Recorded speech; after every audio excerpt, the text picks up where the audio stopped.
네, 이번 대선에서 큰 변수 가운데 하나가 2030 젊은 세대의 투표율입니다.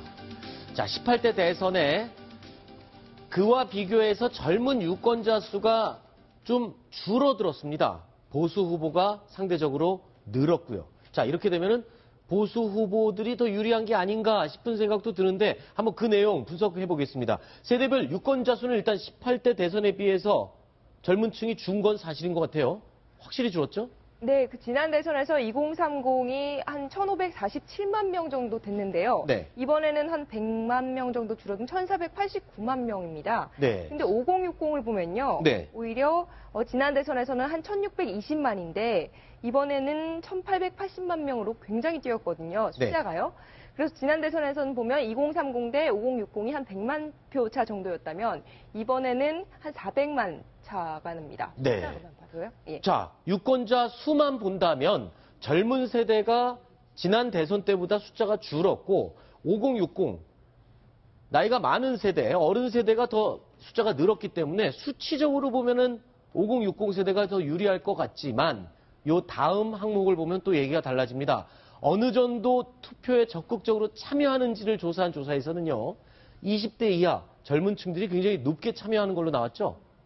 네, 맞습니다. 근데 이번 대선 같은 경우는 지금 보시는 대로 20대 이하, 그리고 30대, 40대까지는 모두 투표하겠다는 의향이 지난 대선에 비해서 늘었습니다. 네. 근데 하지만 50대, 60대 이상, 그 소위 보수층이라고 하는 연령대에서는 투표를 하겠다라는 지지층이 등락침이 줄었는데, 네. 그게 결국에는 이번 그 탄핵 국면을 거치면서 아무래도 그 보수층들이 그런 어떤 지지 후보를 찾지 못했던 네. 그런 심리가 지금까지도 이어지고 있는 게 아니냐. 네. 그래서 홍준표 후보 같은 경우도 지금 계속 본인의 어떤 고정 텃밭이라고 할 수 있는 50대, 60대를 향해서 제발 투표장에 나와달라. 네.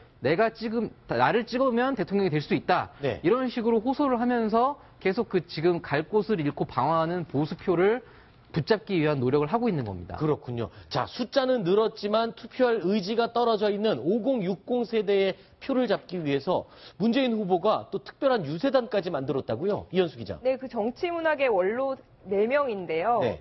이철 전 국회의원과 유홍준 명지대 교수, 또 유시민 작가의 누나인 그 유시춘 작가, 또 원혜영 국회의원 이렇게 4명인데 그 더불어민주당의 상징색인 파란색 잠바를 입고 네. 그 전국 일주를 하는 건데요. 이게 이제 중장년층들에게 좀 어필을 하기 위해서 이런 꽃보다 할배를 패러디한 네. 꽃보다 유세단을 만들어서 좀 다니고 있는 걸로 보입니다. 네, 그만큼 중장년층의 마음을 얻기 위해서 문재인 캠프에서 굉장히 애를 쓰고 있는 모습인 것 같은데요. 어제는요, 신촌 유세장에 나가서 젊은 지지자들에게 이런 부탁을 하기도 했습니다. 어떤 부탁을 했는지 들어보시죠. 이 자리에 우리 젊은이들, 부모님, 할머니, 할아버지 설득하면 됩니다. 이번엔 문재인 돼야 우리 젊은 사람들에게 희망이 있습니다. 어머니, 아버지, 이번엔 문재인입니다. 그렇게 설득해 주시겠습니까?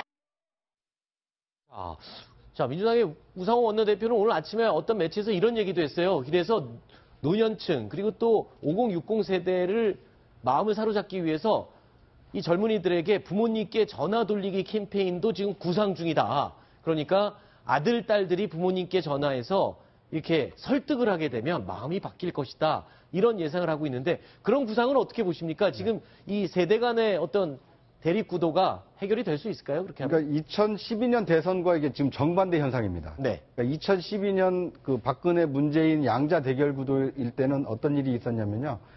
이 어르신들이 서울로 유학 가 있는 아이들에게 전화해서 이번에는 꼭 박근혜 박근혜 후보를 찍어야 된다. 이런 유세와 이런 선거운동 방식을 썼었거든요. 네. 그런데 이번에는 반대로 이 젊은 그 유권자들이 아버지 세대, 어머니 세대에게 전화를 해서 문재인을 찍어달라. 네. 이제 어떻게 보면 2012년에 이제 정반대 선거운동을 하겠다는 건데요. 네. 그만큼 자신들이 이게 취약한 곳이 어딘지를 잘 알고 네. 그 취약함을 좀 극복하기 위해서 이 선거운동에 매진하고 있다 이렇게 볼 수 있을 것 같습니다. 네. 조금 전에 화면으로 잠깐 저희가 보여드렸었는데 이번 선거에서는 이 인증샷이 허용이 된다면서요? 그러니까 인증샷이 어떤 게 허용이 됐냐면 과거에는 내가 투표를 했다라는 것까지는 인증할 수 있었는데 누구를 지지하는지를 인증해서는 안 됐었습니다. 그렇죠. 그래서 손가락으로 손가락도 어느 하나 손가락 펴면 안 되고 이것도 5번이래 이걸 안 됐는데 이제는 됐다. 지금 화면에 나오신 것처럼 1번이면 엄지척도 가능해졌고요. 네. 승리 FE 2번도 가능해졌고 OK 표시라는 3번도 가능해진 게 선거 당일날 저렇게 하게 되면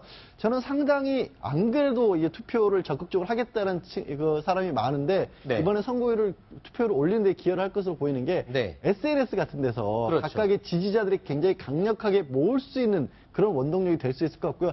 다만 주의하셔야 될 것은 이번에도 결코 기표소 안에서 사진을 찍으시거나 아니면 투표 용지를 찍게 되면 절대로 그것도 선거법이 안 됩니다. 그렇군요. 투표소에서 나와서 밖에서 손가락으로 표시를 하는 것은 상관이 없습니다. 하지만 그 안에서 하면 절대 안 된다는 점. 예. 이제 이 손가락 인증샷이 지금 국민의당 그 안철수 후보가 지금 이렇게 하지 않습니까? 네네. 3명. 네. 근데 이게 20년 3번 오케이라고. 20년 전에는 네. 이게 03이었거든요. 아, 그렇군요. 그래서 이제 네. 김영삼 후보가 즐겼었던 네. 손가락 후보인데 이번에는 3번 이 안철수 알겠습니다. 후보로 통용이 되고 있습니다. 예.